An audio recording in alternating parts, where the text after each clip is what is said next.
Yes, next question देखते हैं। ये बोलता है कि what time will rupees 15625 amount to rupees 17576 at 4% per annum। जो रेट है वो 4% है, कंपाउंडेड ईयरली। कंपाउंडेड ईयरली का मतलब क्या हुआ कि आप एक साल में हिसाब करते हो, ठीक है। जो चक्रवृद्धि ब्याज है उसके जो ब्याज को आप अपने मूलधन में जोड़ते हो वो टाइम ड्यूरेशन 1 ईयर का है। क्लियर है, इसका मतलब ये था। तो एक साल में ये, और एक चीज है, यदि कुछ भी मेंशन नहीं करता है, ठीक है ना, तो हमेशा हम क्या मानेंगे, कंपाउंडिंग ईयरली है, वार्षिक की मानना है जब तक वो कुछ नहीं कहे। इसके अलावा यदि उसको चेंज करना होगा तो वो मेंशन करेगा, बोलेगा। यहाँ देखो, ये बोलता है कि 4% रेट है, ठीक है। तो 4% रेट है, कितने समय में ये बनेगा, तो इसको अपन देखें। 15625 ये क्या है, प्रिंसिपल है, और मूलधन बनाना है 17576 में, ठीक है ना। और ये 100 है, तो ये 104 हो जाएगा, और ये टाइम है। ये पॉइंट सही है, कोई दिक्कत नहीं है। अब ये सिंप्लीफाइड करेंगे तो ये कितना हो जाएगा, 26, और ये 25, ये टाइम है। अब एक चीज आप देखोगे कि यहाँ पे यदि इस टाइप से क्वेश्चंस बने हैं तो मोस्ट प्रोबेबली जो वैल्यूज आएंगी वो इनके क्यूब में लेके जाएगा, ठीक है। क्योंकि स्क्वायर तो क्या होता है, हमें याद भी होता है, स्क्वायर इजीली फाइंड भी कर सकते हैं। क्यूब में जो वैल्यूज होंगी, ठीक है ना, उनको समझना है। तो ये जो वैल्यू है, ठीक है, या तो क्या होगा, डायरेक्ट क्यूब दे देगा, इसको थोड़ा सा टफ बनाएगा तो इनको किसी एक फैक्टर से मल्टीप्लाई कर देगा ऊपर नीचे। सपोज ये इस टाइप से यदि यहाँ पे क्यूब की फॉर्म में बना रहे, ठीक है, तो किसी और नंबर को के फॉर्म में, क्यूब की फॉर्म में मल्टीप्लाई भी कर देगा, ठीक है ना। बट ये बहुत कम चांस में मिलेगा। ज्यादातर जो इजी क्वेश्चन आएंगे या जो डायरेक्ट अभी तक आ रहे हैं एसएससी में, उनमें पैटर्न ये रहेगा। अब देखो ये क्या है, ये 26 क्यूब है, और ये 25 का क्यूब है, ठीक है ना। तो जो दोनों को कंपेयर कर लें, ये हटा रहा हूं मैं, दोनों को एक साथ ही लिख लें। तो ये क्यूब है तो इसका मतलब टाइम कितना हो जाएगा, 3 ईयर्स, 3 साल की बात कर रहे हैं। ये समझ में है। अब क्या करोगे, जस्ट अभी वीडियो पॉज करोगे और 1 से लेकर 30 तक, 30 तक, ठीक है ना, क्यूब्स लिखोगे और उनको याद भी करोगे, ठीक है ना। याद होने का मतलब क्या है कि आपको जो नंबर हो दोनों तरह से याद होना चाहिए। ऐसा नहीं कि आप जैसे 26 का क्यूब बोले तब वो आपको नंबर दिखे, जब ये वैल्यू दिख रही हो आपको, सपोज कहीं, ठीक है ना, ये वैल्यू, तो यहाँ इस वैल्यू को देख के भी आपको लग जाए कि ये तो 26 का क्यूब है। दोनों तरह से याद होनी चाहिए। अब देखो इसको थोड़ा और कुछ रिलेशंस भी बनाओगे, ठीक है ना, कुछ मैं बता दूंगा। बाकी अभी 1 से लेके 30 तक के क्यूब लिखोगे और उनमें कुछ रिलेशंस ढूंढने की कोशिश करोगे, ताकि आपको यदि ये वैल्यू मिले तो आप फटाफट रिलेट कर पाओ। यदि यहाँ पे ये आपको पता होता सीधा कि ये 26 का क्यूब और 25 का क्यूब है, तो बिल्कुल समझ में रहता। 4% का मतलब 104/100, तो 26/25, 26 का क्यूब है, 25 का क्यूब है, 3 आंसर है। समझ रहे हो। और ऐसे क्वेश्चन आते हैं, अभी अपन डिस्कस करेंगे। तो यहाँ पे इसमें देखो, ये क्या था, 15625, ठीक है। क्या आपको याद आ रहा है, ये वैल्यू हमने पहले डिस्कस की थी, बोलो। जब नंबर सिस्टम किया था तब 5 की पावर में हमने देखा था जो पैटर्न था, ठीक है ना। तो ये क्या है, 25 का क्यूब है या 5 की पावर 6 है, ठीक है। तो ये वैल्यू आपको याद होनी चाहिए, 15625, ये 25 का क्यूब है, ठीक है। दूसरा, इसको 17576, और यहाँ पे कुछ पैटर्न्स थे 5 की पावर के अकॉर्डिंग, वो पैटर्न्स भी यदि आपको याद हैं अभी, ठीक है ना, तो बहुत अच्छी बात है कि चीजें आपको अभी तक याद है। नहीं है तो जब रिवीजन करेंगे तब उस टाइम दोबारा ध्यान से देखोगे। लेकिन यहाँ पे ये कम से कम ये वैल्यू तो आपको याद होनी चाहिए 25 के लिए। यहाँ देखते हैं थोड़ा सा, 26 का स्क्वायर देखो, ठीक है ना, कितना होता है 26 का स्क्वायर, 676 होता है, ठीक है, और 24 का स्क्वायर 576 होगा। ये ये दोनों वैल्यूज याद रहती हैं। तो यहाँ पे भी हम इससे क्या थोड़ा सा रिलेट कर लेते हैं, ये 576 है, ठीक है ना, 576 जो वास्तव में तो 24 का स्क्वायर है, लेकिन क्यूब में जब अपन बात कर रहे हैं, क्यूब में अपन जब इसको डिस्कस कर रहे हैं, तो ये क्या है, 26 का क्यूब बना रहा है, पूरी वैल्यू 17,576, 26 का क्यूब है 17,576, ठीक है ना। ऐसे ही कुछ वैल्यू जो क्वेश्चंस में आएंगी उनमें तो मैं रिलेशन बताता चलूंगा, बाकी आप खुद भी ट्राई करोगे कि जो नंबर्स हैं उनको हम कैसे रिलेट कर सकते हैं, और कोई ना कोई रिलेशन मिल जाएंगे, थोड़ा आइडिया मैं दे दूंगा, लेकिन आपको 1 से 30 तक के क्यूब बहुत अच्छे से याद होने चाहिए। चलें अब आगे, नेक्स्ट देखो, ये देखना, कितने समय में 8,000 रुपए की धनराशि 10% चक्रवृद्धि ब्याज की दर से 9261 हो जाती है, जो ब्याज अर्थवार्षिक रूप से संयोजित किया जाता है। यहाँ पे जो कंपाउंडिंग है, ठीक है ना, जो कंपाउंडिंग है वो हाफ ईयरली है। हाफ ईयरली कंपाउंडिंग का मतलब ये हुआ कि जब आप अपना हिसाब करते हो ब्याज का, तो वो 6 महीने में करते हो, ठीक है ना। 6 महीने में करने से क्या हो गया, और ज्यादा इफेक्टिव हो गई चीजें। आपका जो रेट है वो वैसे तो दिखने में कम है, लेकिन कंपाउंडिंग यदि 6 मंथ में होने लगी, हाफ ईयरली होगी, तो वो दोनों जो एक्चुअल रेट है उससे बढ़ जाती है, ठीक है ना। अभी समझेंगे इस चीज को भी। अब यहाँ पे थोड़ा प्रोसेस समझना, यदि आपने 30 तक के स्क्वायर्स याद कर लिए हैं जो मैंने अभी बोल के गया था, तो ये क्वेश्चन बहुत इजीली समझ में आ जाएगा। ये 20 का क्यूब है, ये 30 का, ये 21 का क्यूब है, सही है। तो 20 से 21 बन रहा है क्यूब में, तो क्या बन जाएगा, 20 तो ये 100 को रिप्रेजेंट कर रहा है, 21 105 को रिप्रेजेंट कर रहा है। हाफ ईयरली है, इसका मतलब है 5% के 3 टाइम ड्यूरेशन हुए हैं, तो 1.5 साल हो जाएगा। यदि ये आर्गुमेंट समझ में आ गया है, ठीक है ना, तब आप मेरे साथ चल रहे हो। और यदि आपने 30 तक के क्यूब नहीं किए हैं, इसका मतलब आप, मैं जिस लेवल पे आपको तैयार करना चाहता हूँ आप उस लेवल पे तैयार नहीं हो रहे हो। तो नहीं किया है तो जस्ट अभी वीडियो पॉज करोगे और अब बना लोगे, क्योंकि मैं इनको बार बार काम में लेने वाला हूँ। क्लियर है। अब इस चीज को समझते हैं पहले कि हाफ ईयरली का क्या मतलब हुआ और ये कैसे इफेक्टिव है। ये क्वेश्चन भी उसके साथ साथ ही सोल्व कर लेंगे।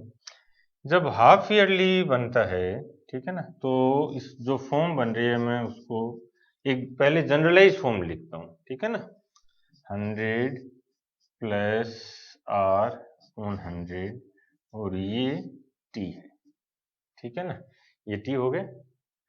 अब यहाँ पे क्या कर रहे हैं अपन, इसको यदि जनरलाइज फॉर्म में कई बार अच्छे क्वेश्चन बनते हैं, कुछ कंफ्यूजन भी होते हैं बच्चों को, वो सारे कंफ्यूजन अब हट जाने चाहिए। 100 प्लस ये बार और ये मंथ, ठीक है ना, इंटू आर, इस आर का बारे में वो पार्ट कर देंगे अपॉन, ये वास्तव में तो ऐसे लिखा हुआ है, ठीक है ना, 100, और यहाँ जो टाइम है वो 12 अपॉन मंथ है, और ये टी है, ठीक है ना। अब ये वैल्यू कैसे आई ये भी समझ लेते हैं इसी में, देखो एक बार, ठीक है।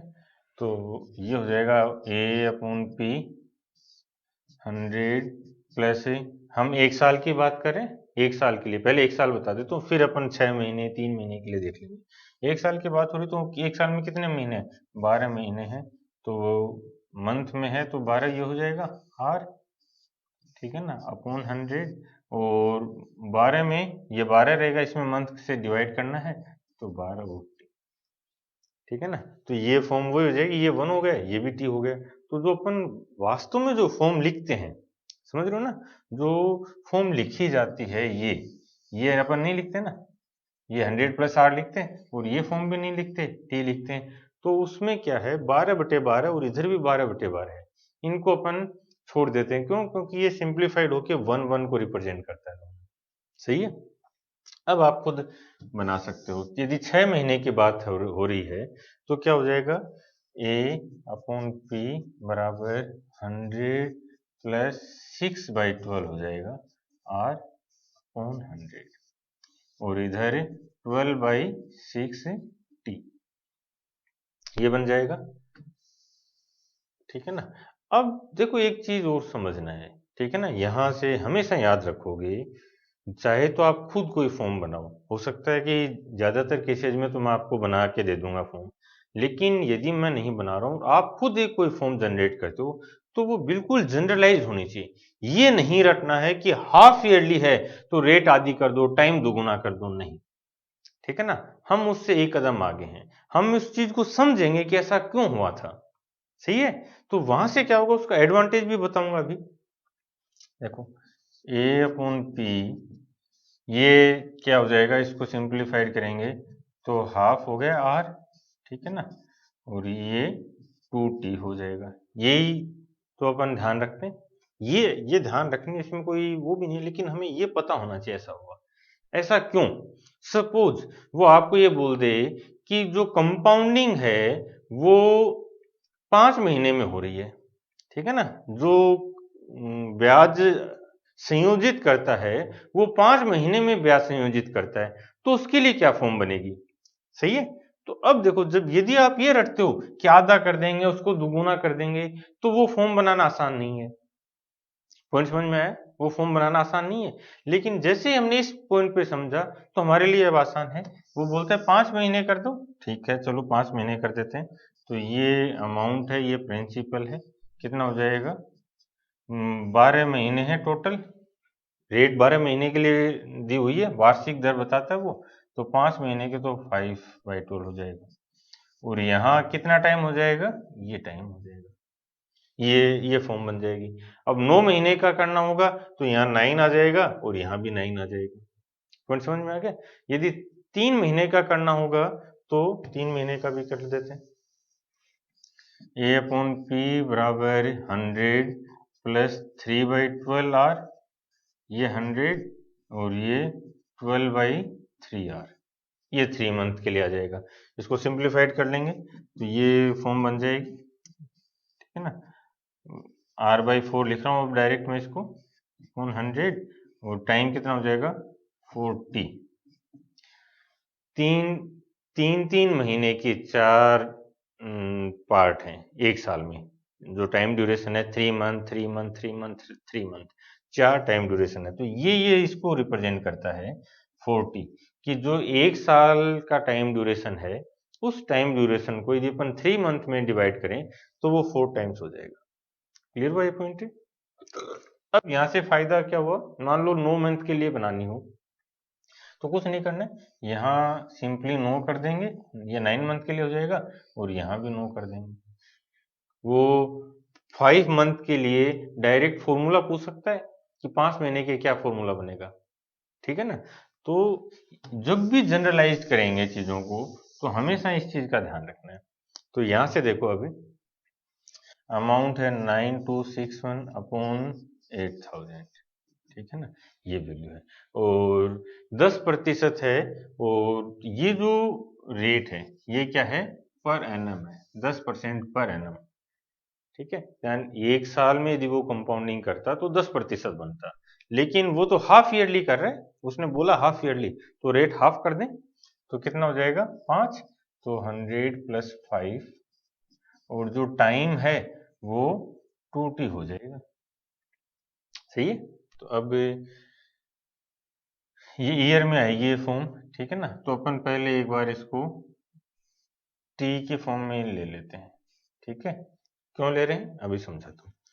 इधर से देखोगे इसको सिंप्लीफाई किया तो ये क्या हो जाएगा 21/20, और ये भी हमें पता है कि ये 21 का क्यूब है, ये 20 का क्यूब है, तो ये बनेगा। क्लियर हुआ, तो यहां से t बराबर आ रहा है 3। इस 3 का मतलब क्या है, यहाँ पे ये चीज बहुत ध्यान रखोगे, 3 का मतलब है कि 3 साल नहीं, 3 साल नहीं है, 3 टाइम ड्यूरेशन 6 महीने की, ठीक है ना। जब ये हमने हाफ कर दिया है तो इस टी का मतलब क्या हुआ? इस टी का मतलब हुआ टाइम ड्यूरेशंस। तो 6-6 महीने के कितने टाइम ड्यूरेशन है? 6-6 महीने के 3 टाइम ड्यूरेशन है। तो ये हो जाएगा 1.5 ईयर्स, 1 से 1/2 या 1.5 साल। पॉइंट समझ में है? अब यहाँ पे देखो कि ये भी पहले आ चुका है, जो 9261 है ये 21 का क्यूब है, ठीक है। तो इसमें हमने ये 21 ढूंढ लिया, 21 का क्यूब है, ठीक है ना। तो यहाँ पे हमने ये 21 देख लिया। अब आपको क्या करना है ये चीज समझो।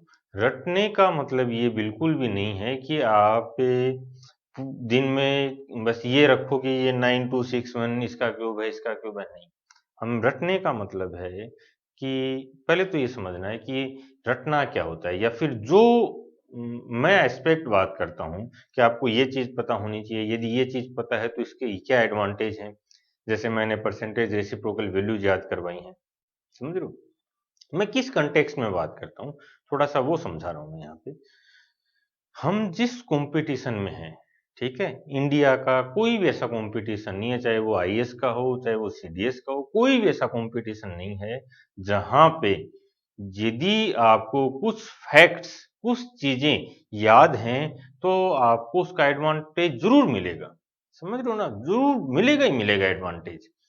इसलिए हमें क्या करना है कि जो जो जो फॉर्म ऐसी हों जो हमें बार बार काम में आती हों, उनको एक अलग एस्पेक्ट में ले जाके रिवाइज करना है।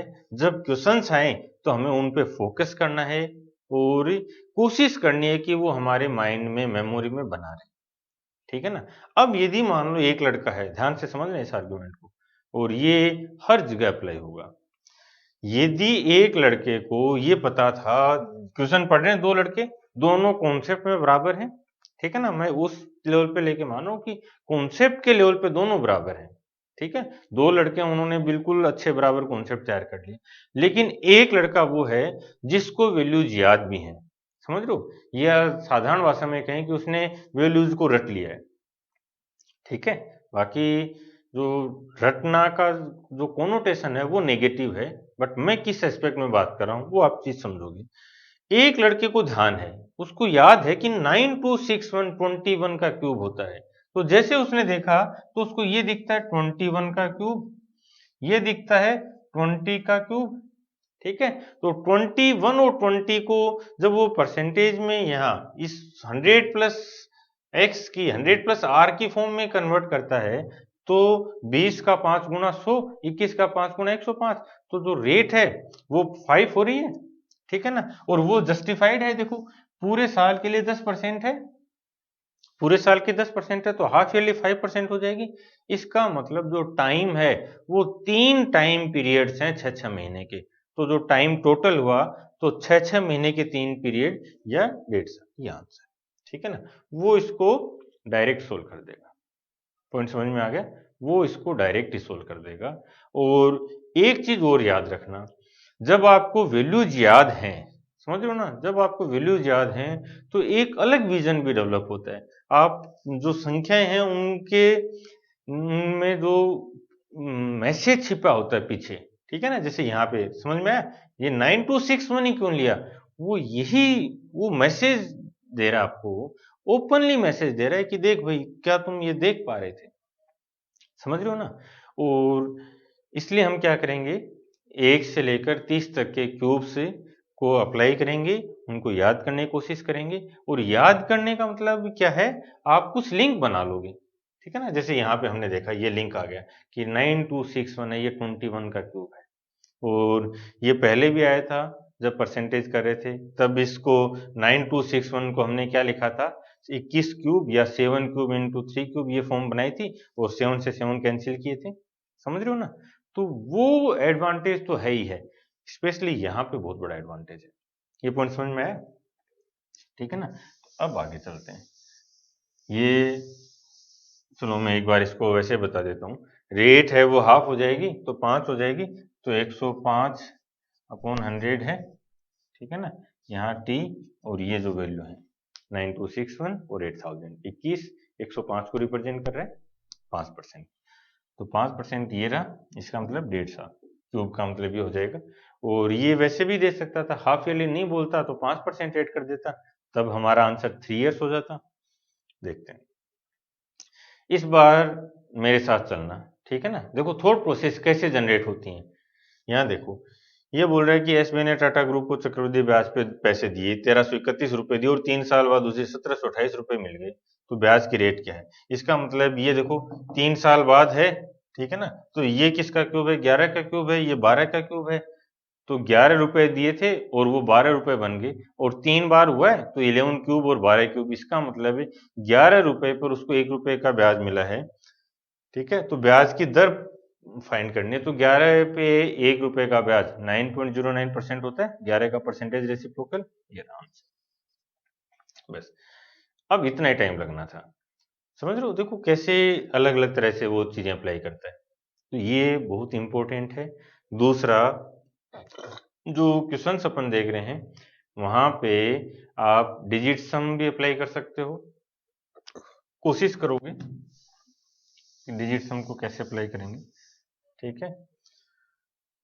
देखो इसको समझो, ये बोलता है कि 1331 रुपए दिए थे, ठीक है, और वो 1728 रुपए बन गए हैं। तो ये 100 है, ये 100 प्लस आर, ये 3 साल के बाद हो रही है। तो इधर भी हमने क्यूब देखा, तो ये 12 का क्यूब है, ये 11 का क्यूब है, क्यूब से क्यूब कैंसिल हो जाएगा, तो 100 प्लस आर हो रही 100, ठीक है। तो हम इसको ऐसे भी देख सकते हैं कि 11 रुपए थे वो 12 रुपए बन गए, इसका मतलब 1 रुपए हमें ब्याज का मिला है, कितने पर है, 11 रुपए पे, ये हुआ ना। तो जो रेट है वो 9.09% आ जाएगी। पॉइंट समझ में आ रहा है। इसलिए फर्स्ट राउंड में यहाँ पे हम कॉन्सेप्ट सीख रहे हैं, और आपको एक चीज और ध्यान रखनी है कि जो क्यूब वाली वैल्यूज हैं उन पे जरूर फोकस करोगे। बहुत बार आपको डायरेक्ट क्यूब की फॉर्म में मिलेंगे, ठीक है। यस, देखो 25,000 रुपए की राशि चक्रवृद्धि ब्याज से 2 साल में कितनी हो जाएगी यदि लगातार वर्षों के लिए दर 4 और 5% हो, ठीक है ना। इस बार जो रेट है वो 4% और 5% है। तो ये चीज हमें क्लियर था। रेट को हम कैसे करते हैं, ये अमाउंट है, ये 25,000 है। पहले साल रेट 4 है तो 104/100, दूसरे साल 105 है तो 105/100। अमाउंट फाइंड किया जा सकता है, बिल्कुल बहुत आसान है चीजें, आप फटाफट सोल्व कर सकते हो। अब यहाँ पे जो चीजें मैं समझा रहा हूँ उस चीज पे फोकस करोगे। ये कैलकुलेशन तो बहुत आसान है ना, किया जा सकता है। चलो इसको भी एक लेवल और ऊपर लेके चलता हूँ, ठीक है ना, एक स्टेप और बढ़ाते हैं। ये कितना हो जाएगा, 25 और ये 26। 25 है तो 20 के लिए आएगा ना, 25 और 26, क्योंकि 4 के लिए 26 में जाएगा, ये 5 से कैंसिल हो जाएगी, 21 और 20। ये भी कैलकुलेशन समझाता हूँ। देखो बहुत अलग अलग तरह से चीजों को देखते हैं। आओ देखो, एक तो ये हो गया, और दूसरा अब हम इसको यदि डिजिट सम में चलेंगे तब कैसे बनाएंगे। पहले तो मैं इसको सोल्व करके बता रहा हूँ, ठीक है ना, पूरा सोल्व करते हैं। चलो इसको, तो ये 25,000 है, ठीक है ना, बराबर ये 25 गुणा 20 है, तो ये कितना हो जाएगा, 500। और 26 को 21 से गुणा करें तो 26 520 और 26 546, ठीक है ना, 546। यानी इस चीज को समझते हैं, ये क्या इंफॉर्मेशन दे रहा है, इस चीज को समझते हैं। ये इंफॉर्मेशन दे रहा है कि यदि हमारे पास 500 रुपए थे तो वो 546 रुपए हो गए, ठीक है ना, 546 रुपए हो गए। तो 25,000 थे वो कितने हो गए। तो एक तो कैलकुलेशन क्या हो जाएगी, यहां से यहां आए अपन, तो 2 जीरो तो हटा दो, ठीक है, ये 2 जीरो हटाई, तो 250 हुआ। यानी 5 को किससे मल्टीप्लाई किया है, 50 से मल्टीप्लाई किया है। इस 500 को 50 से मल्टीप्लाई कर दिया तो 25,000 बन रहा है। तो इसको भी आपको 50 से मल्टीप्लाई करना है, ठीक है। इसको 50 से मल्टीप्लाई कर दो, आंसर आ जाएगा। एक चीज दूसरा, यदि आप इस कैलकुलेशन में एफिशिएंट हो चुके हो, ठीक है, हो सकता है अभी टाइम लगेगा, अपन प्रैक्टिस करते चलेंगे, ठीक है ना। यदि आप इस कॉन्सेप्ट में एफिशिएंट हो चुके हो तो हम क्या कर सकते थे, वो भी चीज समझना। ये जो 500 रुपए थे, ये 546 हो गए हैं, तो इसको अपन ऐसा भी तो लिख सकते थे, ठीक है। अगर इवन अपन ये लिखेंगे नहीं भाई, ठीक है ना, ये स्टेप्स आपके माइंड में चलने लग जाएंगी। और बहुत से बच्चों के मैसेज भी आए थे कमेंट में कि सर हम ये जो कैलकुलेशन है इसको माइंड में सोल्व करने लग गए, तो हम ये फॉर्म बनाए नहीं बनाए। जब आप माइंड में करने लगे हो तो फिर नहीं बनाना है, और हर कोई उस लेवल पे आ जाएगा, ये मुझे विश्वास है। जल्दी आप ये जो कैलकुलेशन है ना, ये जो मैं लिख रहा हूँ, ये बुक्स आर्यन रेशो वाला, ये भी आप माइंड में करने लग जाओगे, समझ रहे हो। और बहुत से बच्चों के मैसेज आए हैं, वो करने भी लग गए हैं, ठीक है। तो ये नहीं रखना हर बार कि मैं ये लिखूंगा नहीं लिखूंगा, जब आप करने लग गए हो तो क्यों लिखना है, ठीक है। यहाँ देखो ऐसा लिख सकते थे ना इसको, तो ये 25,000 है, ये क्या बनेगा समझना। इसको हमने ऐसे लिखा तो यहाँ इस 500 को 25,000 रिप्रेजेंट करता है, तो ये 25,000 प्लस आएगा ना। और ये जो 46 है, ठीक है, ये जो रिप्रेजेंट करेगा वो मान लिया हमने किए है, यही तो हुआ। अब हम क्या कर सकते थे, यदि आर्यन रेशियो के कॉन्सेप्ट आप बिल्कुल अच्छे से समझ चुके हो, तो हम सीधा ऐसे लिखते 46 500, और हमने देखा ये कितना हो रहा है, 50 टाइम्स हो रहा है, तो इसका 50 टाइम्स कर दें।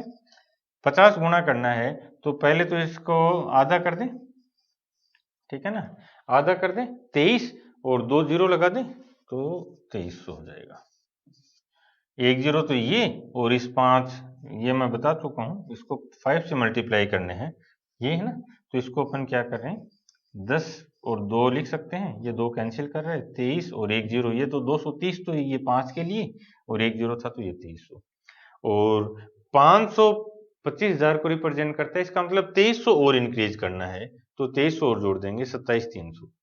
अब क्या आप ये बता सकते हो कि ये जो वैल्यू है 46, ये किसको रिप्रेजेंट करती है, जो 46 वैल्यू किसको रिप्रेजेंट कर रहे हैं, पॉइंट समझ में आ गया। ये जो कंपाउंड इंटरेस्ट है, चक्रवृद्धि ब्याज है, उस चक्रवृद्धि ब्याज को रिप्रेजेंट करता है ये 46। तो यहाँ भी हम समझ गए कि जो 25,000 रुपए तो दिए थे, तो जो 2300 रुपए हैं, यही तो ब्याज मिला हमें एक्स्ट्रा, पॉइंट समझ में। तो एक तो ये एस्पेक्ट था, इन पे वर्क करोगे, क्यों करोगे, क्योंकि बहुत बार जब कैलकुलेशन टफ आएगी, समझ रहे हो, मैं करवाऊंगा, जब कैलकुलेशन टफ आएगी तब ये फॉर्म बहुत इफेक्टिव हो जाएंगे। हो सकता है अभी आपको नहीं समझ में आए, हो सकता है अभी आपको लगे कि सर मैं यहाँ पे कंफ्यूज हो जाता हूँ, या मैं ये क्यों समझूं, मैं तो पूरा मल्टीप्लाई कर देता हूँ।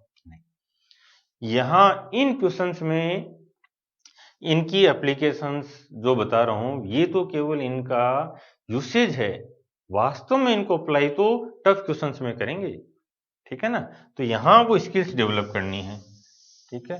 और कुछ बच्चों का ये मैसेज था कि सर जो आप डिविजिबिलिटी या डिजिट सम या अप्रोक्सीमेशन की बातें करते हो कि इनको कैसे अप्लाई करेंगे, तो वो वहाँ यहाँ भी मैं हिंट देता चलता हूँ, ठीक है ना। उन पे आप एक बार वर्क करोगे, ठीक है। क्योंकि यदि मैं हर एक क्वेश्चन पे वो चीजें लगाने लग जाऊंगा, तो उसके जो नुकसान है वो क्या होगा कि आप अपने पार्ट पे कभी भी वो चीजें डेवलप नहीं कर पाओगे। देखो यहाँ पे मैं हिंट देता हूँ, ठीक है ना, समझना हिंट क्या है।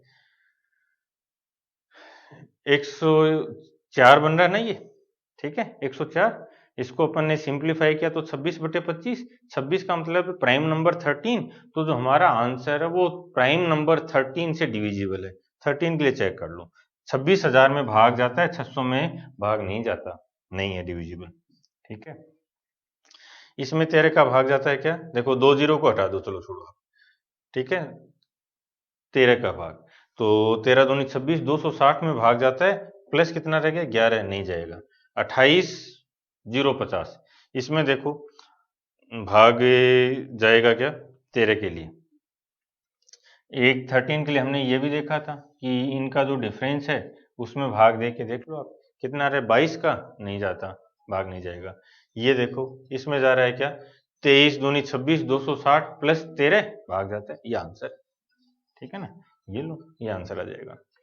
तो देखो मैं अभी इन चीजों पे इसलिए वर्क नहीं कर पा रहा क्योंकि उससे क्या होगा कि आपकी जो फोकस है वो केवल इन्हीं चीजों पे बन के रह जाएगा। जबकि अभी अपन क्या सीख रहे हैं, अभी तो मैं आपको कॉन्सेप्ट के लेवल पे तैयार कर रहा हूं, ठीक है ना। ये नेक्स्ट स्टेप होती है।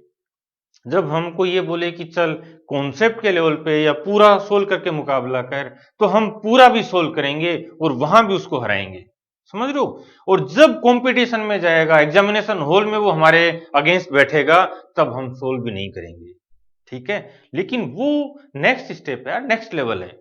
आज यदि हम उन पे फोकस करेंगे, समझ रहे हो, तो वो चीज नहीं बननी है।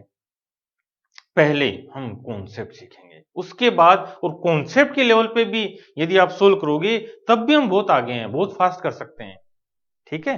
तो यहां पे जो जो हिंट मैं दे रहा हूं उनको आप अप्लाई करोगे, और हो सकता है वो आपसे कोई 100 क्वेश्चन करोगे, 20-25 में अप्लाई हो जाएगा, बाकी में होगा ही नहीं, ठीक है। कोई दिक्कत नहीं है, आप अपने पार्ट पे कोशिश करते रहो, फिर मैं सिखाऊंगा। ये समझ में आया क्या किया? देखो दोबारा यहाँ से, ये चलो मैं इसको पहले बना के बताता हूँ ताकि आप रिलेट कर पाओ कि मैं क्या समझाना चाह रहा हूँ। 25,000 रुपए की राशि है, ठीक है। ये अमाउंट हमें फाइंड करना है। पहले साल कितना है? 104/100। दूसरे साल कितना है? 105/100। ये है। फिर ये इधर जाएगा, तो ये 25,000 इधर आएगा, ठीक है ना। 25,000 इंटू, इसको सिंप्लीफाई कर लेते हैं, तो ये कितना हो जाएगा? 26/25, ठीक है, गुणा ये 21/100, ये बनेगा। और प्राइम नंबर की बात की जाए तो यहाँ पे जो 26 है, ये इससे मल्टीप्लाई हो रहा है, और नीचे देखो 25 है और 100 है, तो 26 कैंसिल भी नहीं होगा, ठीक है ना। तो हमें क्या चीज समझ में आई? हमें चीज समझ में आई कि इस जो आंसर आएगा अमाउंट, उसमें 26 का भाग जाएगा, ठीक है ना। और यदि उसमें 26 का भाग जाएगा, तो 26 का भाग जा रहा है तो प्राइम नंबर पे आते हैं अपन, तो 26 का भाग जाता तो 13 का भी भाग जाएगा। इसका मतलब जो हमारा आंसर है वो 13 का मल्टीपल है। 13 की डिविजिबिलिटी चेक कर लेंगे। पॉइंट समझ में आया? डिविजिबिलिटी, रिमाइंडर्स, ये अपन बहुत अच्छे से कर चुके हैं। अब उनकी जो एप्लीकेशंस हैं उन पे वर्क करेंगे, लेकिन पहले राउंड में कॉन्सेप्ट सीखेंगे। एप्लीकेशन पे वर्क आप करते रहोगे अपने पार्ट पे, मैं थोड़ा थोड़ा हिंट देता चलूंगा बीच में, मैं नेक्स्ट राउंड में करवाऊंगा, ठीक है ना। ये समझ में आ गया? डिजिट सम भी चेक कर लें, ठीक है। चलो डिजिट सम चेक करते हैं। 104 गुणा 105 इंटू 25,000, ये बनेगा। डिजिट सम इसका 7, इसका 5, इसका 6, 6 5 30, 7 3 21, 3 होगा डिजिट सम। जो हमारा आंसर उसका डिजिट सम 3 है, चेक कर लो। 6 12 2 14 5, ठीक है।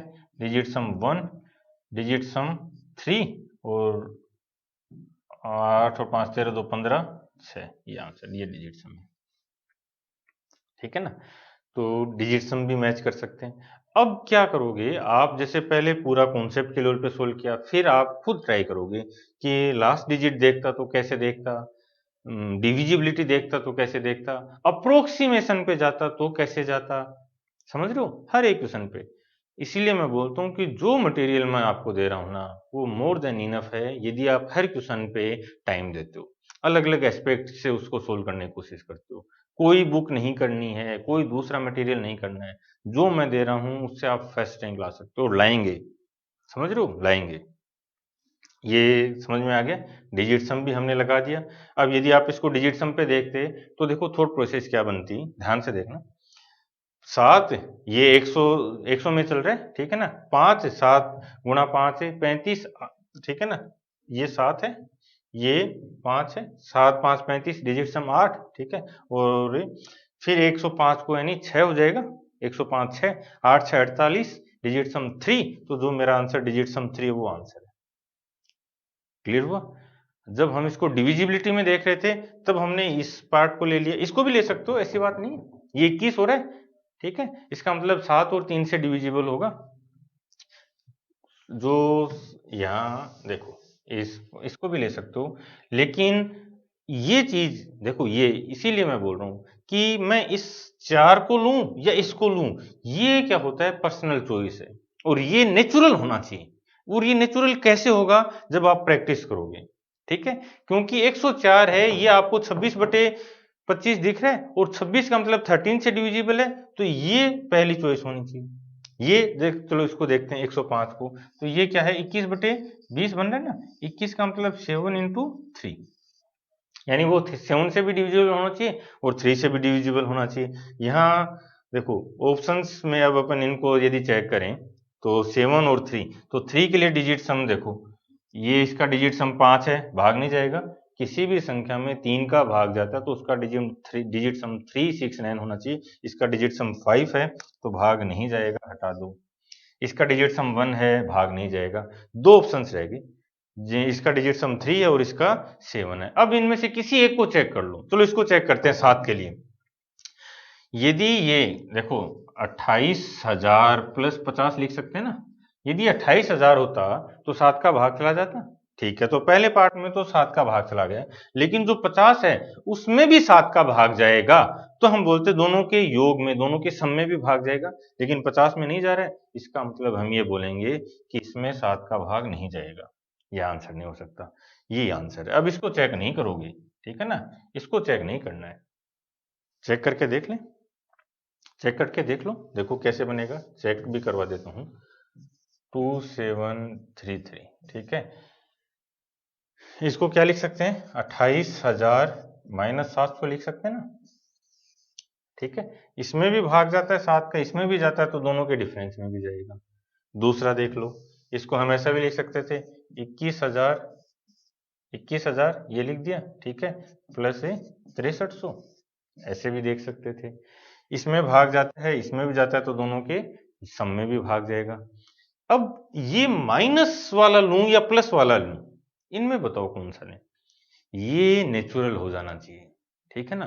कभी आप प्लस का ले लोगे, कभी माइनस का ले लोगे, ये हम सोचे ही नहीं, हमारा माइंड अपने आप उसी टाइम डिसाइड कर दे, देखते ही डिसाइड कर दे कि 28,000 में जाता है तो 50 और जोड़ रखा नहीं जाएगा। ये इतना टाइम नहीं लगेगा। उस नेचुरल रेस्पॉन्स के लिए आपको बहुत मेहनत करनी है, बहुत बार अप्लाई करके देखना है, ठीक है। अगेन समझ में आ गया कि मैं 4 को ही लूं या 5 को लूं, किसी को भी ले सकता था, नेचुरल होना चाहिए। 4 4 पहली चॉइस क्यों बनना चाहिए, क्यों, क्योंकि 13 प्राइम नंबर है और बड़ा है। यदि प्राइम नंबर को सेलेक्ट करें 7 और 13 में, तो हम 13 को प्रायोरिटी देंगे, समझ रहे हो, क्यों, क्योंकि बड़ा है। जैसे मान लो 1000 नंबर्स तक की बात करें, ठीक है ना, एक 13 क्यों ले रहे हैं, 7 और 13 है, तो इनमें से अपन 13 को सेलेक्ट करेंगे, क्यों करते हैं वो भी बताओ। ये नंबर बड़ा है, यानी इसके लिए जो ऑप्शंस हैं उनमें डिविजिबल होने की प्रोबेबिलिटी कम हो जाएगी, ठीक है ना। जैसे मान लो 100 तक की संख्या है, तो 100 तक की संख्याओं में केवल 7 संख्याएं हैं जो 13 से डिविजिबल हैं, और इधर 7 के लिए 13 संख्याएं हैं। तो यहाँ पे देखो इसकी डिविजिबिलिटी की प्रोबेबिलिटी इसकी है ज्यादा होगी, ठीक है ना। 7 से डिविजिबल होने की प्रोबेबिलिटी ज्यादा होगी। इसका मतलब भी हो सकता है कि यदि 7 से चेक करें तो दो ऑप्शन मिल जाएंगे, लेकिन अब जब हम 13 के लिए डिविजिबिलिटी चेक कर रहे हैं तो हमारी प्रोबेबिलिटी कम है।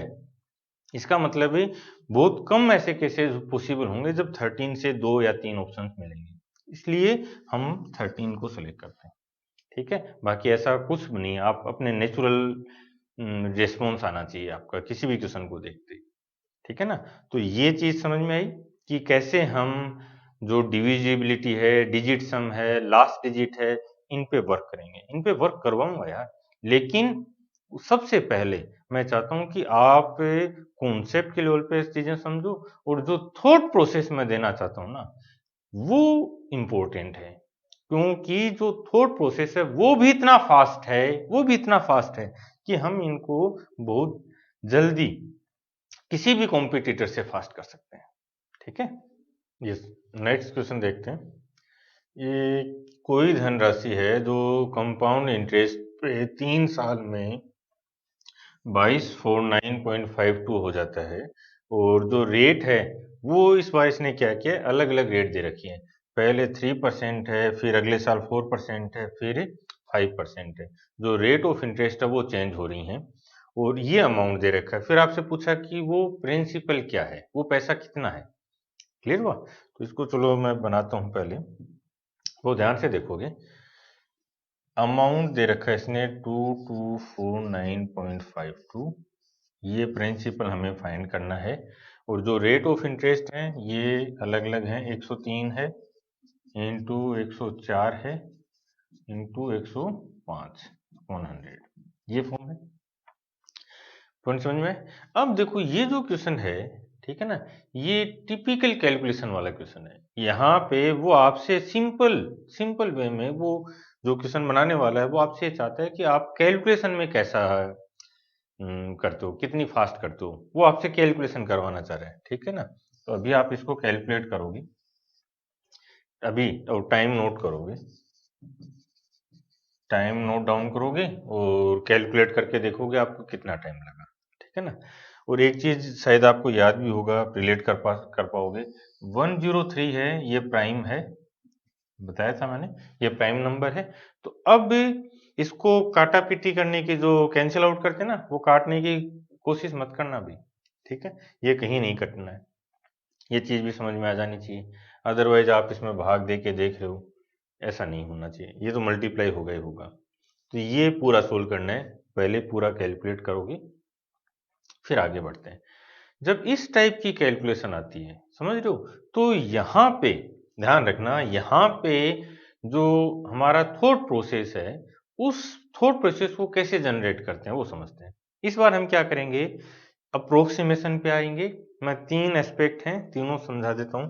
अप्रोक्सीमेशन या रेंज बोलते हैं इसको, रेंज। अप्रोक्सीमेशन से बेटर वर्ड है रेंज। इन दोनों में छोटा सा डिफरेंस है, वो मैं आपको बताऊंगा कभी आगे चल के। ठीक है ना? आप रेंज या अप्रोक्सीमेशन अभी कोई भी वर्ड काम में ले लो, जो डिफरेंस है वो कभी आगे डिस्कस करेंगे। एक रेंज से सोल्व करते हैं, देखो। ठीक है? उसके बाद लास्ट डिजिट और डिजिट सम, इन तीनों से अपन सोल्व करेंगे। पहला आपको ये पूरा एक बार सोल्व जरूर करना, एक बार। ठीक है ना? ताकि आपको ये आइडिया रहे कि आप इसको कैलकुलेशन करने लगोगे तो कहाँ पे जाके आपको प्रॉब्लम आती है, ये पता होना चाहिए। ये क्लियर हुआ? डिजिट सम अप्लाई कर दे। देखो डिजिट सम, ये p इधर आ जाएगा। ठीक है ना? p इंटू ये डिजिट सम, इसका डिजिट सम 9 गया, 5 और 4 गया 6 है। ये देखते हैं, इसका डिजिट सम 4 है, इसका 5 है, इसका 6 है। 4 गुणा 5, ये 4 ही है ना, देखो डिजिट सम 4 है, ये 5 है। तो 4 गुणा 5 20, डिजिट सम 2, 2 को 6 से गुणा करो, 6 दूनी 12, डिजिट सम कितना आ जाएगा 3। अब इसको p का डिजिट सम क्या होगी, यहाँ 6 आ जाए। तो इन चारों के ऑप्शन के डिजिट सम मैं लिख देता हूँ, ये है 6 इंटू 3। ठीक है ना? दूसरा है 7 इंटू 3, तीसरा है 2 इंटू 3, और ये है 9 इंटू 3। यहाँ मैं लिख के बता रहा हूँ ताकि कुछ बच्चों को जिनको अप्लाई करने में प्रॉब्लम हो रही है वो समझ सकें।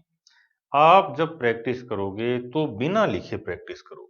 एक बार भले ही आप इसको लिख लो समझने के लिए, लेकिन ये सारी चीजें आपके माइंड में चलनी चाहिए। ठीक है ना? अब देखो इसको अप्लाई कर देते हैं। 6 गुणा 3 18, 8 और 1 9 डिजिट सम, 7 3 21 3 डिजिट सम, 3 दूनी 6 डिजिट सम, और 9 3 27, 9 को किसी से भी गुणा करो डिजिट सम 9 ही रहता है। तो हमें कितना चाहिए था 6, ये यहाँ आ रहा है। ठीक है ना? इसका मतलब ये आंसर। अब जो थॉट प्रोसेस थी वो समझना। ठीक है ना? ये पूरा हो गया। इसको यदि आप एग्जाम में बैठे हो, जब आपने प्रैक्टिस कर ली है, जब आप कॉन्सेप्ट के लेवल पे क्लियर हो, ठीक है ना, डिजिट सम का कॉन्सेप्ट यदि आपका क्लियर है, तो जो थॉट प्रोसेस थी वो क्या बनती। ये अमाउंट है तो इसका डिजिट सम हमने देखा कि 6 हो रहा है, और इधर से 103 यानी 4 डिजिट सम 4, ये डिजिट सम में 5 क्योंकि एक एक ऐड हो रहा है, ये डिजिट सम में 6। 6 गुणा 5 30, 3 को 4 से गुणा किया, 3 4 12। ठीक है ना? तो चाहे आप 12 रख लो, इससे कोई फर्क नहीं पड़ना है। ठीक है ना? 12 रख लो, 12 को किससे गुणा करें कि ये 6 आ जाए। ठीक है? इस 12 को रखो तो भी चेक कर लेंगे। ठीक है? 12 थोड़ा सा वैल्यू बड़ी हो जाती है, अदरवाइज 12 से भी आंसर आएगा। 12 को 2 से गुणा करो, 12 दूनी 24, 24 का डिजिट सम कितना है 6। ये आपका आंसर हो जाएगा, ठीक है ना। इस टाइप के क्वेश्चंस में डिजिट सम अप्लाई करने के एस्पेक्ट में एक बार आप ऑप्शंस को देख लोगे, ठीक है ना। देखो ऑप्शंस में डिजिट सम 6, 7, 9 और 2 सबका डिफरेंट है, तो डिजिट सम अप्लाई करने में आपको सोचना भी नहीं है, ठीक है ना। और ये सारी प्रोसेस नेचुरल होनी चाहिए, ठीक है ना। मैं नेचुरल वर्ड इसलिए ले रहा हूँ ताकि उसका मतलब समझना। मैं ये चाहता हूँ कि आप जब घर पे प्रैक्टिस कर रहे हो अभी, तो वो प्रैक्टिस इतनी ज्यादा होनी चाहिए डिजिट सम, लास्ट डिजिट, अप्रोक्सीमेशन की, कि आपको देखते ही आपका माइंड वही रेस्पॉन्स करे कि इस क्वेश्चन में मैं क्या अप्लाई करूं। समझ लो ना, कहीं डिजिट सम इजी होगा, डिजिट सम फास्ट होगा, कहीं लास्ट डिजिट फास्ट होता है, कहीं अप्रोक्सीमेशन इफेक्टिव होता है, तो वहां कहीं डिविजिबिलिटी इफेक्टिव होता है। तो उनमें से किसको सिलेक्ट करूं, ये कंफ्यूजन रहेगा, ठीक है ना। स्टार्टिंग में ये कंफ्यूजन रहेगा, इस कंफ्यूजन को दूर करना है, ठीक है। वो कब होगा, जब आपकी प्रैक्टिस बहुत अच्छी हो जाएगी, तब एक नेचुरल वे में आपको समझ में आ जाएगा कि यहाँ पे क्या अप्लाई करूं। ये डिजिट सम हो गए, पूरा वैल्यू लिखोगे फिर डिजिट सम लगाओगे, नहीं। एक बार फर्स्ट राउंड में आप कर लो पूरा लिख के, लेकिन धीरे धीरे जब प्रैक्टिस हो तो यहीं पे सोल्व करना है इसको। दूसरा लास्ट डिजिट देखते हैं, लास्ट डिजिट देखें, ठीक है। लास्ट डिजिट वाले केस में नॉन जीरो लास्ट डिजिट की बात करेंगे, क्योंकि जीरो जो लास्ट डिजिट है वो तो सब में मिल जाएगा आपको, ठीक है ना। तो नॉन जीरो लास्ट डिजिट की बात करेंगे, यहाँ पे नॉन जीरो लास्ट डिजिट क्या है, 2। और जब इस टाइप के क्वेश्चन है, देखो ध्यान से देखना, इस टाइप के क्वेश्चन हैं तो वहां अप्रोक्सीमेशन वर्ड नहीं होना चाहिए। यदि अप्रोक्सीमेशन में है, ठीक है ना, कोई वैल्यूज अप्रोक्सीमेशन में है, तो लास्ट डिजिट और डिजिट सम अप्लाई नहीं करना है, ठीक है ना। ये एग्जैक्ट वैल्यू लग रही है, ठीक है ना। और वैसे एक बार आप पूरा सोल्व करके चेक भी कर लेना, क्या ये एग्जैक्ट वैल्यू है, क्या अप्लाई हो रहा है, इसका मतलब एग्जैक्ट है। इधर इसके लास्ट डिजिट क्या है, 2, ठीक है। अब इनके लास्ट डिजिट देखते हैं, उसकी लास्ट डिजिट 3 इंटू इसके लास्ट डिजिट 4, 104 की लास्ट डिजिट ले रहा हूँ, इसकी 5, और इसको किस, ये पी ले रहा हूँ मैं प्रिंसिपल, इसकी लास्ट डिजिट क्या होगी ये चेक कर लेते हैं, ठीक है ना। 5 4 20, इसका मतलब 0 हो गया, तो नॉन जीरो लास्ट डिजिट क्या है, 2। तो 2 को यहाँ इसे 3 से मल्टीप्लाई किया, 3 दूनी 6, ठीक है ना, ये 6 आ गए। अब इसको p से मल्टीप्लाई करें कि 2 आ जाए, तो इसमें क्या लास्ट डिजिट हो, 6 को 1 से करेंगे 6, 6 दूनी 12, 2 6 3 18, 6 4 24, 6 5 30, ठीक है, 6 6 36, 6 7 42, ठीक है, 6 8 48, 8, और 6 9 72, यहाँ भी 2 है, और फिर तो 0 आ गया। तो जो लास्ट डिजिट वाले केस बन रहे हैं हमारे पास, यहाँ पे 3 केस बन गए, ठीक है ना, 3 केस बन रहे हैं। ये देखो क्या क्या है, 3 केस, डिजिट सम 2 हो सकता है, ये लास्ट डिजिट 2 हो सकती है, लास्ट डिजिट 7 हो सकती है, या लास्ट डिजिट 9 हो सकती है, ठीक है। 3 केस हैं। अब यहाँ पे 3 केस में देखते हैं कि 2 7 और, नहीं ये क्यों होगा यार, 9 थोड़ी होगा, नहीं ना, 9 गुणा 6, 6 9 54 होगा ना, 4 होगा, ये तो 9 नहीं होगा, ठीक है। 62840, 62840, ठीक है, ये पैटर्न है इसका, क्लियर हुआ। देखो लास्ट डिजिट का पैटर्न, और लास्ट डिजिट के पैटर्न पे भी आप वर्क करोगे, 62840, फिर दोबारा रिपीट हो रहा है 62840, ठीक है ना। तो 2 चॉइस आ गई हमारे पास है, क्या क्या, कि जो लास्ट डिजिट है नॉन जीरो लास्ट डिजिट वो 2 हो सकती है या 7 हो सकती है, ठीक है ना। क्या इसमें है कोई ऐसा, नहीं है, ये आंसर है, last digit 2, non zero last digit ये रहा, क्लियर हुआ पॉइंट। और ये भी अपन बहुत फास्ट कर सकते थे, देखो 3 गुणा 4, ठीक है, 4 3 12, 2, 2 के लिए इस 5 को, 2 के लिए 5 को मल्टीप्लाई किया, इस बार क्या कर रहा हूं मैं, इधर से ले रहा हूं, देखो ठीक है, समझना, यहां से मल्टीप्लाई करें, 3 को 4 से मल्टीप्लाई किया, 3 4 12 का 2, 2 को 5 से गुणा किया तो 1 आ गया, इसका मतलब इन सब की जो लास्ट डिजिट है, ठीक है ना, ये 1 आ गई है, तो इसको किससे मल्टीप्लाई करें कि 2 आ जाए, तो लास्ट डिजिट कितनी होनी चाहिए, तो ये रहा। ठीक है, यहाँ पे आपको प्रैक्टिस करनी है। मैं केवल एक व्यू, एक छोटा सा विजन आपको दे रहा हूँ। इन पे प्रैक्टिस अपन नेक्स्ट राउंड में करेंगे। कब? जब आप कॉन्सेप्ट सीख चुके होंगे। ठीक है ना। अब आगे देखते हैं, अप्रोक्सीमेशन भी समझाता हूँ आपको यहाँ पे। और हो सकता है जब आप इनको अप्लाई करो तो प्रॉब्लम आए, कन्फ्यूजन्स रहें, उनको आप नोट डाउन करते रहोगे। और अगली बार पहले मैं क्या चाह रहा हूँ कि पहले आप उन कन्फ्यूजन्स को दूर करने की कोशिश करोगे, फिर मैं करवाता चलूँगा। अप्रोक्सीमेशन देखते हैं। अप्रोक्सीमेशन कैसे वर्क करेगा, ये बहुत इंपॉर्टेंट है, यहाँ समझोगे। अप्रोक्सीमेशन का मतलब है, या रेंज का मतलब है कि जो हमारा आंसर है वो कैसा है। ठीक है ना, लगभग कैसा दिखेगा हमारा आंसर। एक चीज देखो, ये क्या बोलता है कि आपके पास कुछ पैसा है। समझना आर्गुमेंट को, हमारे पास कुछ पैसा है और उसको हमने 3 साल के लिए किसी को दिया। फिर हमें जो अमाउंट मिला, जो मिश्र धन मिला, वो 2250 रुपये, अप्रोक्सीमेशन में मान लो 2250 रुपये मिला हमें। यही तो, क्या हमने उसको 3300 रुपये दिए थे क्या? हमने किसी को 3300 रुपये दिए और उसने हमें 2200 रुपये दिए 3 साल बाद, क्या ऐसा था? नहीं, नहीं हो सकता। ठीक है, ये हटा दो, नहीं हो सकता। क्या वो 2500 हो सकता है? नहीं हो सकता, इससे कम होगा। ठीक है ना, ये बहुत इंपॉर्टेंट स्किल्स हैं भाई सिलेक्शन की, टॉपर बनने की, समझते चलना। अब ये दो ही चीज बचती हैं। ठीक है, अब वो बोलता है कि पहले साल 3% मिला, जो अगले साल 4% और फिर अगले साल 5%। मान लो हम उसको सिंपल इंटरेस्ट पे देते, कंपाउंडिंग नहीं करते, सिंपल साधारण ब्याज पे देते, तो क्या होता? 3% ब्याज मिलता, फिर 4 मिलता, फिर 5 मिलता, एक एक साल के लिए, तो टोटल 12% का ब्याज मिलता। यदि साधारण ब्याज पे देते तो 12% का ब्याज लेते अपन, 12% बढ़ा लेते। अब वो वैल्यू देखो 2000 और 1800 में से, जिसका 12%, ठीक है ना, प्लस समथिंग और हो जाएगा। समथिंग ये कौन सा है? ये कंपाउंड इंटरेस्ट वाला पार्ट है। ठीक है ना, वो कितना होगा उसको डिस्कस नहीं करना है। जिसका 12% लगभग लगभग 250 के आसपास हो। ठीक है, 1800 का 12%, 1800 का 12% 180 प्लस 36, 216 हो जाएगा। ठीक है, 216 रुपये जोड़ दो, 1800 में 216 तो 2016 रुपये मिलते लगभग, थोड़ा सा ज्यादा। यहां देखो 2000 का 12% कितना हो जाएगा? 2000 का 12% 240। ठीक है, तो जो हमें मिलता पैसा वो मिलता, इसमें जोड़ रहा हूं मैं, 2240 रुपये मिलता साधारण ब्याज पे। लेकिन हमने कंपाउंड दिया है, ठीक है, तो एक छोटा सा पार्ट ब्याज पर ब्याज और मिलता, तो जो हमारी एग्जैक्ट वैल्यू थी वो इससे थोड़ी सी ज्यादा होती। देखो ये पार्ट, तो ये जो पार्ट है ये किसकी वजह से आया है? कंपाउंड इंटरेस्ट की वजह से। तो जब कंपाउंड के क्वेश्चंस आएंगे, कैलकुलेशन आएगी, तो हम सिंपली क्या करेंगे, उनको सिंपल मान के सोल्व कर देंगे।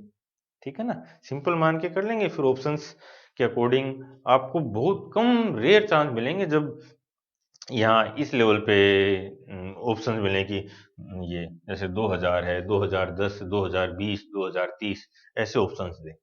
ठीक है ना, इतना डिफरेंस मिल जाएगा। और यदि वो ऑप्शंस भी मिलते हैं तो हमारे पास डिजिट सम है, लास्ट डिजिट है, वो भी चेक कर लेंगे। पूरा सोल्व नहीं करना है, एक बार करेंगे, लेकिन एग्जाम में आपको पूरा कैलकुलेट नहीं करना है, ये समझ लेना। यहाँ हम प्रैक्टिस करेंगे। ठीक है ना, अब यहां से क्या चीज समझ में आई कि जितने अलग अलग एस्पेक्ट से आप क्वेश्चंस को देखोगे, जितने अलग अलग एस्पेक्ट से, और इन सबको प्रीवियस ईयर में भी अप्लाई करना है। ठीक है ना, प्रीवियस ईयर में भी अप्लाई करना है। कुछ बच्चों के कमेंट थे, सर प्रीवियस ईयर के क्वेश्चन बहुत इजीली हो रहे हैं। बिल्कुल, हम कैलकुलेशन नहीं करेंगे, यही तो मैं आपको समझाने की कोशिश कर रहा हूँ कि अपना एक थॉट प्रोसेस डेवलप करो। अलग अलग एस्पेक्ट्स पे, एक क्वेश्चन पे यदि आप करो तो उस पे चाहे आप 20 मिनट लगाओ, कोई बड़ी बात नहीं है। 50,000 क्वेश्चन सोल्व करने से सिलेक्शन नहीं होता। यदि ऐसा होता तो जो 4 साल से 5 साल से तैयारी कर रहा है, केवल और केवल वो सिलेक्ट होते। वो पता नहीं कितने क्वेश्चंस कर चुका है, कितनी बुक सोल्व कर ली। लेकिन ये आप देखोगे कि जो टॉपर्स हैं, जो टॉपर बने हैं, वो जनरली फर्स्ट अटेम्प्ट वाले होते हैं। ऐसा क्यों हो जाता है, जबकि उनके पास तो बहुत सी चीजें मैनेज करनी होती हैं। पॉइंट समझ में है? तो एक क्वेश्चन पे आपको टाइम देना है, अलग अलग एस्पेक्ट्स पे उस पे वर्क करना है।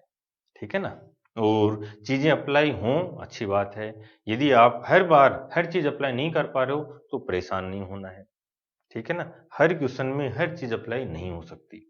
अब किस क्वेश्चन में कौन सी चीज़ इफेक्टिव है, ये कैसे आएगा, ये प्रैक्टिस से आएगा, वो नेचुरल होने लग जाएंगी। और अभी समझ में आ गया पैटर्न, अभी मैं कॉन्सेप्ट करवाता हूँ, फिर हम इन पे भी वर्क करेंगे। तब तक ये आपका होमवर्क है, आगे चलते हैं। यस, ये देखो, ये बोलता है 5,000 रुपये 10% की रेट से 2 साल के लिए चक्रवृद्धि ब्याज ज्ञात करना है, और जो इंटरेस्ट है वो हाफ ईयरली है, कंपाउंडिंग जो है आपकी वो हाफ ईयरली है, ठीक है। अब इस चीज पे अपन थोड़ा सा समझते हैं, मैं समझाता हूँ। 10% है, ठीक है ना। 10% 2 साल के लिए, यदि ये साधारण ब्याज होता, ठीक है, साधारण ब्याज होता तो हमें 20% मिल जाता, 2 साल का 10%। अब यदि ये कंपाउंडिंग ईयरली होता, ठीक है ना, कंपाउंडिंग ईयरली होता तो 10 प्लस 10 प्लस 10 का 10%, ठीक है ना, 10 का 10% 21% मिल जाता। और 10 के लिए तो हमने पूरा एक फ्लो चार्ट देखा था। पहले 10% के लिए, कंपाउंड के लिए हमने फ्लो चार्ट देखा है, जो 10% है, फिर 21% है, फिर 33.1% है, वही फ्लो चार्ट हम यहाँ बनाते हैं। अब यदि 5% है, ठीक है ना, और कंपाउंडिंग हाफ ईयरली है, तो क्या होगा, देखो ध्यान से। यदि 5% है और कंपाउंडिंग हाफ ईयरली हो रही है, यानी 10% को हाफ ईयरली बना रहा हूं मैं, तो 5 प्लस 5 प्लस 1 साल के लिए बात करें, देखो समझना, कंपाउंड इंटरेस्ट को समझते हैं, ठीक है। ये कंपाउंड इंटरेस्ट है 1 साल के लिए, 1 ईयर। यदि 10% की रेट लगा रहा है और ये प्रिंसिपल है, ठीक है, इसको 100 मान लो, ये प्रिंसिपल है, तो हमें 1 साल बाद क्या मिलेगा, ये 10% मिलेगा, क्योंकि पहले साल तो साधारण ब्याज और चक्रवृद्धि कंपाउंड दोनों बराबर हैं, तो हमें 100 प्लस 10 ये मिलेगा 1 साल बाद। लेकिन यदि कंपाउंडिंग हाफ ईयरली हो गई है, ठीक है ना, हाफ ईयरली हो गई है, तब क्या करेंगे, तब देखो वो क्या करेगा, यहीं पे कंपाउंडिंग करेगा पहले 6 मंथ्स पे, ठीक है ना, ये 1 ईयर 6 महीने पे करेगा। लेकिन क्योंकि ये जो 10% था, ये तो यूनिफॉर्मली डिवाइडेड था, इक्वली डिस्ट्रीब्यूटेड है 10%, कि आप 1 साल की बात कर रहे हो तो 1 साल में पूरे साल रहेगा तो 10%, आधा रहेगा तो 5%, आगे चलेंगे 1.5 साल है तो 15%, ये अपन डिस्कस कर चुके हैं। तो यहाँ पे जो इफेक्टिव बनेगा वो क्या बनेगा, वो ध्यान से देखना, 5 और 5 ये बनेगा, यानी ये जो 10 को ले रहा था वो सक्सेसिव गेन कर लिया इसने 5 प्लस 5 का, ये बना सक्सेसिव गेन, तो 5 प्लस 5 प्लस 5 स्क्वायर अपॉन 100, ठीक है ना, तो ये हो गया 10.25। तो यहाँ पे उसको मिलेगा 100 प्लस 10.25, ठीक है ना, ये एक्स्ट्रा हो गया 10.25। इस 10.25 को हम क्या कहेंगे, इफेक्टिव रेट ऑफ इंटरेस्ट, ठीक है ना, ये वर्ड ध्यान रखोगे। यहाँ पे 1 साल की बात कर रहा था, तो 1 साल में 10% की रेट थी, लेकिन उसने क्या बोला, देखो अब समझना, जो जनरली जो बैंक वाले जो प्राइवेट सेक्टर में हैं, जो पैसा देते हैं, वो यही करते हैं, वो क्या बोलते हैं, वो ये बोलेगा कि 10% रेट है, लेकिन वो कंडीशन में लगा देगा कंपाउंडिंग हाफ ईयरली है, तो वास्तव में वो 10% नहीं रहा, ठीक है ना, वो 10.25 है। तो ये जो 10.25 है, इसको हम क्या बोलेंगे, इफेक्टिव रेट ऑफ इंटरेस्ट। तो इफेक्टिव बोलने को तो 10 है, लेकिन एक्चुअल में कितना है, 10.25 है। कब, 1 साल के लिए, 1 साल के लिए, ठीक है ना, तो ये इफेक्टिव हो गया। अब सपोज, या 1 साल के बजाय अपन ये बोले कि 2 टाइम ड्यूरेशन है, ठीक है ना, 2 टाइम ड्यूरेशन हो गया ना, तो वो इफेक्टिव हो गया। अब इसको समझते हैं, मान लो ये 2 साल के लिए, ये तो 1 साल के लिए बात हुई, 2 साल के लिए होता तो क्या होता, ये चीज समझो एक बार, फिर 3 साल के लिए भी चेक करेंगे, पहले मैं 2 साल का बता देता हूँ। ये 2 ईयर की बात हो रही है, ठीक है, 2 ईयर की बात करते हैं, तो ये 10% है, ठीक है ना, ये भी 10% है। अब इसके लिए जो 2 साल है, 2 साल में 10% और 10% और कंपाउंड इंटरेस्ट की बात करें तो ये कितना हो जाएगा, 21% हो जाएगा इफेक्टिव रेट। 2 साल के लिए इफेक्टिव रेट ऑफ इंटरेस्ट 21% है। यहाँ क्या होगा वो देखो, यहाँ अपन देख चुके हैं, ये जो इफेक्टिव रेट थी ये कितनी थी, 10.25%। हाफ ईयरली कर रहे थे अपन इसको, ठीक है। और यहाँ भी जो नेक्स्ट 6 महीने उनके लिए 10.25% हो गई, ठीक है। अब यहाँ आप दोबारा सक्सेसिव लगा दो और इसको सोल्व कर लो, ठीक है। सक्सेसिव लगाएंगे, यहाँ मैं इसलिए वर्क करवा रहा हूँ क्योंकि 5%, 10%, 20% मोस्टली केसेज में यही वैल्यूज मिलनी है। तो एक बार हम इसको समझ लें और फिर जब प्रैक्टिस करें तो उनको नोट्स में लिख भी लें, ठीक है ना, ताकि वो वैल्यूज याद हो जाएं। वो इम्पोर्टेंट है भाई ये, ठीक है। तो इसको 10.25 प्लस 10.25 प्लस 10.25 स्क्वायर अपॉन 100, ये आ जाएगा ना। दोनों का इफेक्टिव रेट देख लेते हैं, ठीक है। इसको सोल्व कर लोगे, अब कर लें तो ये हो जाएगा 20.5, ये दोनों ऐड कर दिया है 20.5, और इसका स्क्वायर कर दो आप, स्क्वायर करें 1025 लिख रहा हूँ मैं इसको, ठीक है ना। इसका स्क्वायर करते हैं चलो, ठीक है। ध्यान से देखना, 5 का स्क्वायर किया 25, ठीक है। फिर 102, ये दोनों वैल्यू इक्वल हैं तो इसको 102 को 103 से मल्टीप्लाई करेंगे तो 10506 हो जाएगा, ठीक है। कैसे, इसको इस फॉर्मेट में 1025 का स्क्वायर बना रहे हैं अपन, ठीक है ना। तो ये जब इकाई ये 5 होता है, ठीक है, तो हम ये करते हैं, इस 5 को इससे 5 से मल्टीप्लाई किया 25 आ गया। फिर 102 को इसके आगे वाली संख्या से मल्टीप्लाई कर देते हैं। जब इनको मल्टीप्लाई करते हैं तो लास्ट के 2 डिजिट तो 06 हो जाएंगी, और फिर 102 में 103 जोड़ देंगे, ये 3 जोड़ देंगे तो 105 हो जाएगा, 10506, ठीक है। और 10.25 था, 10.25 तो 4 डिजिट पे आ गया है, और 100 और है तो ये यहाँ पे आ गया, तो 1.05, ठीक है ना। ये वैल्यू इसमें ऐड कर दो, 1.050625, 21.55, ये यहाँ तक ले लेते हैं 21.55%। और ये जानने के लिए अब देखो एक चीज और समझना, ये तो मैं पूरा सोल्व किया है, अब यहाँ पे आप अप्रोक्सीमेशन पे आ जाना। अप्रोक्सीमेशन कैसे, कि हमने देखा कि 10.25 है, इसका स्क्वायर करना है, ठीक है ना, 10.25, तो इस 0.25 को छोड़ देते तो 1% बनता, तो एक से थोड़ा सा ज्यादा मान लो, तो यहाँ पे ये जो 0.5 वाला ये तो एक्स्ट्रा हुआ, 1% तो मिल गया हमें, ठीक है ना। इस अप्रोक्सीमेशन पे आपके आंसर्स में चेंज नहीं होगा, तो ये कितना हो जाएगा, 21.55%, ठीक है। अब 5000 का 21.55 जो effective rate of interest I है 2 साल के लिए, वो ये है। इसका निकाल लो अब आप, जो वैल्यू आएगी 21.5 105, लेकिन ऑप्शंस क्लोज हैं, ऑप्शंस क्लोज हैं, तो मल्टीप्लाई कर दो इसको, कोई फर्क नहीं पड़ना है। 2 साल के लिए चक्रवृद्धि ब्याज ही ज्ञात करना है, ठीक है। तो इसको आप मल्टीप्लाई कर दोगे 50 से, ठीक है। क्यों, देखो एक एक स्टेप बना देता हूँ मैं, परसेंटेज है तो बटे 100 इंटू 5000, ये तो ये दोनों कैंसिल हो जाएंगे, तो 5 से मल्टीप्लाई करना है। पहले 21 को ले लें, 21.5 से 105, 2 डेसिमल हैं, एक इसको हटा देंगे तो ये 215.5 आ जाएगा, 215.5, इसको 5 से मल्टीप्लाई करना है।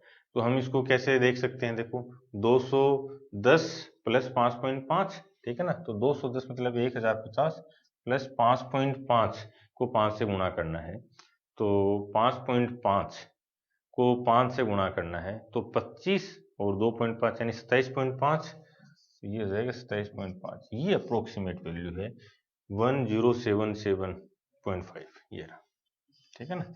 ये और ये वैल्यू के लिए हमें पूरा सोल्व करने की रिक्वायरमेंट नहीं थी, वो इसलिए सोल्व किया मैंने ताकि आप समझ पाओ कि जब हम 0.1 जैसे 10.5 है, इसका सक्सेसिव फाइंड कर रहे हैं, तो 20.5 और 10.25 का स्क्वायर करना, तो वो लगभग 1 के पास ही रहेगा, तो वो 1 और जोड़ देंगे, तो 21.5 लेके भी यदि अपन सोल्व करते तो भी हम यहाँ पहुंच जाते।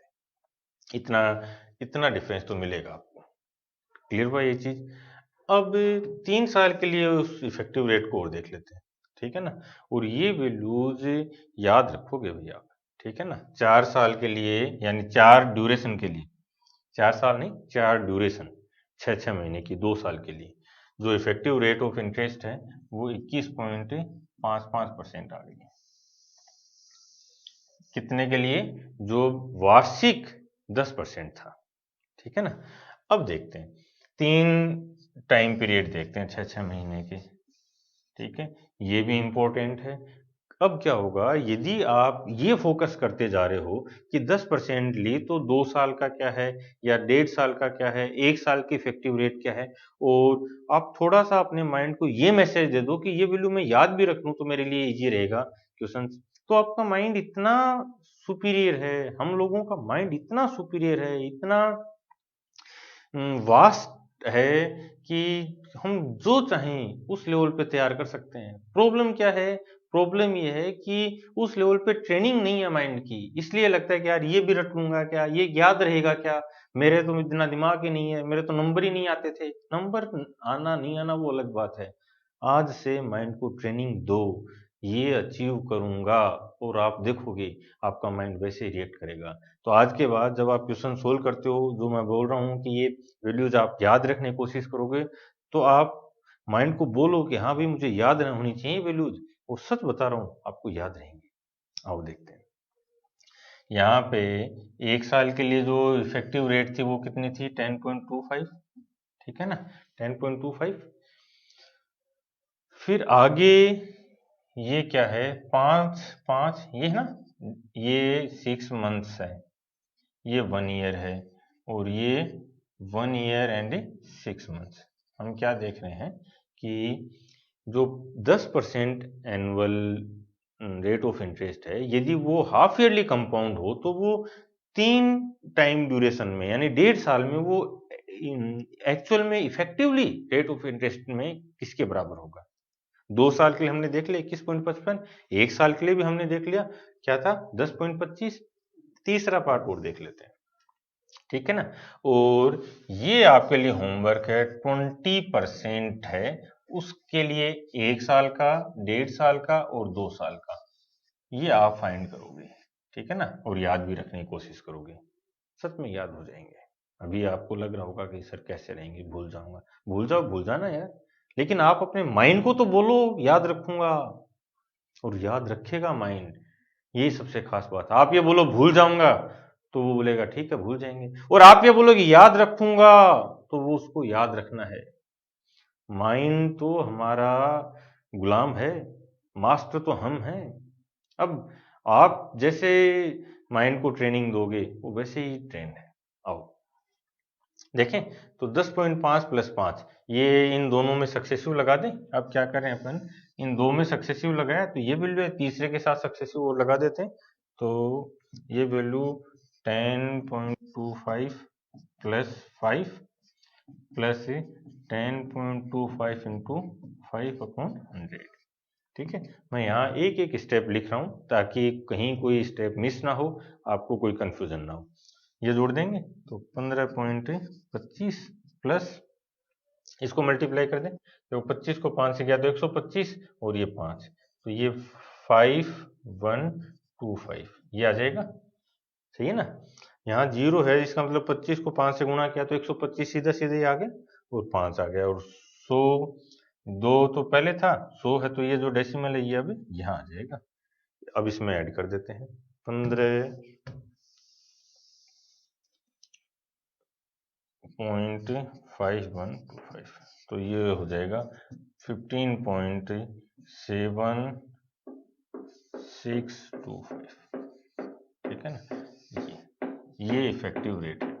और यदि 3 ड्यूरेशन के लिए, समझना 3 ड्यूरेशन के लिए, ठीक है, अपन उसको सिंपल इंटरेस्ट ही मान लेते हैं, ठीक है ना। अब अप्रोक्सीमेशन में अप्लाई करेंगे अपन इन चीजों को। मान लो 3 ड्यूरेशन होती तो हमें पता था ये 5 है, ये 5 है और ये 5 है, तो हम इसको केवल 15% मान के भी सोल्व कर देते तो भी हम बहुत क्लोज पहुंच जाएंगे, समझ रहे हो ना। 15% मान के करते तो भी, अब देखो 15.7625 ही तो है, तो ये पार्ट ही तो एक्स्ट्रा हुआ, ठीक है ना। तो और ये अब आपको याद भी हो जाना चाहिए, ठीक है, ये पार्ट एक्स्ट्रा मिला हमें, ठीक है। और जो एडजस्टमेंट है, धीरे धीरे क्या होगा, जब आप इस लेवल पे ट्रेनिंग करोगे माइंड के लिए, तो वो समझ में आने लग जाएगा कि यार ये एडजस्टमेंट है, ठीक है ना। तो एक ये रखोगे। अब जो आपका होमवर्क है वो क्या है, 20%, ठीक है ना। तो ये 10 10 2 साल के लिए 21 हो जाएगा, 2 टाइम ड्यूरेशन के लिए। फिर अगले 2 साल के लिए भी 21 हो गया जाएगा। अब 4 टाइम ड्यूरेशन के लिए, 3 के लिए, 2 के लिए, ये तीनों वैल्यूज 20% के लिए भी आप फाइंड करोगे। अप्लाई समझाऊंगा और करेंगे भी अप्लाई, ठीक है ना।